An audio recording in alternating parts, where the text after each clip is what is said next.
Thanks, Vashan. To other news now, a top-level meeting is scheduled for tomorrow as tourism interests grapple with the imminent threat of Covid-19. Now, this comes as the United States issued a travel warning telling citizens not to go on a cruise. Jamaica's Tourism Minister Edmund Bartlett is insisting that the negative impact of Covid-19 can be minimized if stakeholders adhere to protocols. Andrea Chisholm spoke with him today. Uncertainty and fear gripped crew and passengers on the Grand Princess cruise ship as news surfaced that a man on the ship contracted COVID-19 and later died. Over 20 people who were on the ship tested positive for the virus. That contributed to the U.S. State Department urging citizens, especially those with underlying health conditions, not to go on a cruise. Out of an abundance of caution, Jamaica has denied entry to at least 2 cruise ships as COVID-19 fears intensify. So why not a complete ban? I think you ban if you can't manage. And if everybody is committed to doing their part to make sure that the protocols are observed. The tourism minister indicated that cruise lines are further scrutinizing passengers, checking medical and travel history before allowing them to go cruising. And so that sector, along with other stakeholders, including hotels and attractions, will attend a high-level meeting on Tuesday. And first of all, do a situation analysis that the Director of Tourism will provide.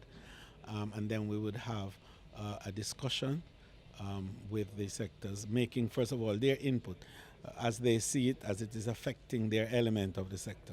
And then afterwards, we have a general discussion, and then we look at the way forward. Edmund Bartlett adds that the tourism product development company TPDCO will be working closely with officials from the health ministry. TPDCO is going to spearhead that whole area of dealing with the protocols and making sure that the education that is required in the hotels and the attractions everywhere.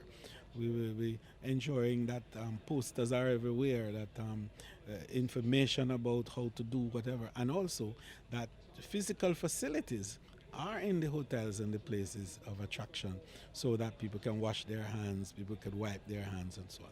3 things will be guiding decisions: scientific evidence, facts, and wise leadership. We think, and it's still holding, that at the end of the year we could come out at about 1% up and a 1.5 or 2% up in earnings. So basically then, Jamaica is not projecting a loss over last year. What we are projecting is a reduction in the rate of growth over last year. Meanwhile, Jamaica has banned travel from 5 countries which have recorded thousands of COVID-19 infections: Iran, China, South Korea, Singapore, and Italy. In the U.S., over 30 of the 50 states have confirmed cases. Are we contemplating a ban on the United States as well? That's a question, in all fairness, that has to be answered at another place. We are focused heavily on how do we ensure that, along with health, only the right people come to Jamaica and that we are not exposed at all. Andrea Chisholm, TVJ News.